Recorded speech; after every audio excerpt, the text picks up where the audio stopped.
semua aktivitas manusia dilakukan di ruang publik sebagai tempat menyuarakan pendapat, mengekspresikan diri, dan bertindak sesuai kehendaknya. Dulu, masyarakat banyak menghabiskan waktu di ruang publik secara langsung melalui tatap muka dalam dunia nyata. Namun, dalam dekade belakangan ini, kemajuan teknologi telah memunculkan dan membentuk suatu ruang publik baru secara online atau daring melalui dunia maya yang kita kenal dengan sebutan media sosial. Media sosial merupakan sebuah media daring di mana para penggunanya bisa dengan mudah berpartisipasi, berbagi, dan menciptakan isi blog di jaring sosial, wiki, forum, dan dunia virtual berkat kecanggihan teknologi yang ada. Media sosial memungkinkan setiap individu dapat berpartisipasi dalam berbagai bentuk wacana di dunia maya dan merevitalisasi ruang publik yang ada. Media sosial memiliki 6 jenis, yaitu proyek kolaborasi, blog dan microblog, konten, situs jaring sosial, virtual game world, serta virtual social world yang memfasilitasi masyarakat berinteraksi secara online. Kemajuan media komunikasi yang berbasis online ini membawa keuntungan dengan mengintegrasikan masyarakat dalam satu jaring sosial. Namun, terdapat konsekuensi lain dari hal ini. Salah satu konsekuensi dari media sosial adalah privasi pengguna. Kemudahan dan kebebasan berekspresi yang ditawarkan media sosial bagi para penggunanya justru membuat banyak orang lupa untuk menjaga privasinya.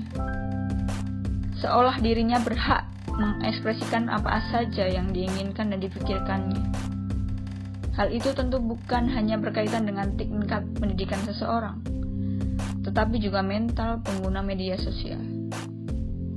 Banyak pengguna media sosial yang tidak mampu menjaga privasinya dengan sering menggugah aktivitas ataupun hal yang seharusnya menjadi rahasia pribadi pengguna tersebut, namun malah disebarluaskan melalui media sosialnya.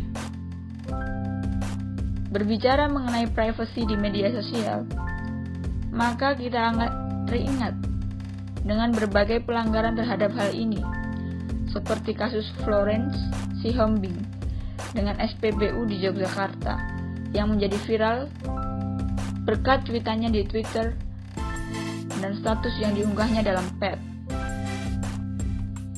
PET sendiri merupakan platform media sosial yang dikatakan lebih menjaga privasi pengguna dibandingkan dengan platform media sosial yang lain, di mana PET membatasi pertemanan hanya menjadi 50 orang teman saja.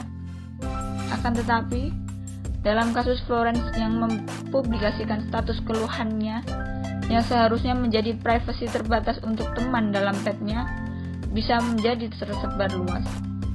Meskipun demikian, masih ada 2 jenis karakteristik pengguna media sosial, yaitu pengguna yang mampu menjaga privasi dengan pengguna yang mengumbar privasi melalui media sosialnya. Beberapa pengguna juga yang tetap bisa menjaga privasi dan mampu memisahkan kehidupan privasinya dengan hal yang seharusnya bisa dibagikan melalui media sosial yang mereka miliki atau ruang publik yang ada. Berikut ini adalah beberapa contoh kasus yang dapat menunjukkan 2 karakteristik pengguna media sosial. Aku sering banget buka sosmed, apalagi kalau lagi libur, terus gabut lagi nggak ngapa-ngapain. Terus kalau nggak ada yang ngechat, pasti aku buka Instagram, buka snapgram orang. Pokoknya pas lagi main handphone gitulah aku harus buka sosmed. Aku nggak terlalu sering bikin status. Aku juga nggak mau terlalu menontonkan hidup aku sama orang banyak. Untuk upload pasti di Instagram, dan untuk bikin status pasti di status WhatsApp. dan di status WhatsApp itu cuma close friend doang, bukan semua yang ada di kontak handphone aku sharein tentang status aku.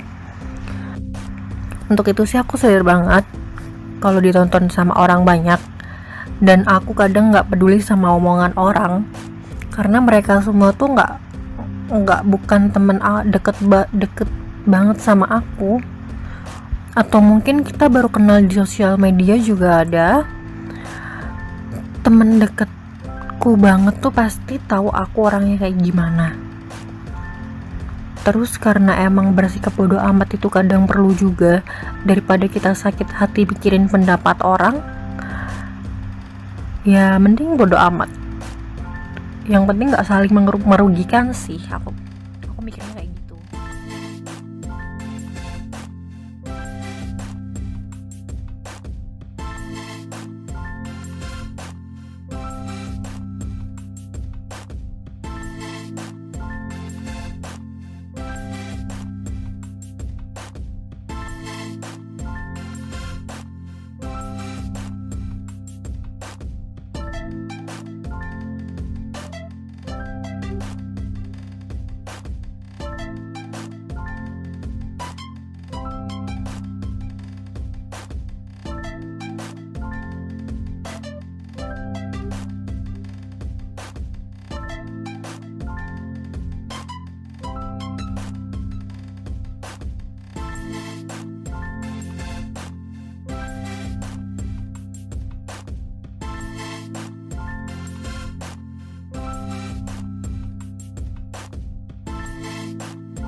Kalau status atau unggahan yang diupload di sosial media itu kayak daily activity, kayak kadang kayak gitu sih. Kalau misal kayak aktivitas yang menarik, it's okay, aku pengen bikin story ini kayak gitu. Tapi selain itu aku juga bikin sosial media kayak uploadan itu kayak TikTok, jadi joget-joget TikTok gitu, terus aku upload di story kayak gitu sih. Terus kalau di feeds itu biasanya kayak foto-foto apa ya namanya ya, foto-foto ala-ala gitulah, foto-foto. Terus kalau enggak sama ini apa namanya, cover lagu, itu biasanya yang di feeds. Sementara ini masih kayak gitu sih. Kalau enggak make up juga kayak gitu. Cuma gitu-gitu aja sih sebenarnya. Kalau enggak review barang gitu, review produk. Soalnya kan ada juga teman-teman yang minta tolong produknya itu dipromosiin kan. Nah, yaudah aku bantuin mereka untuk promosiin produknya di story Instagram aku kayak gitu sih. Bisa makanan atau baju kayak gitu.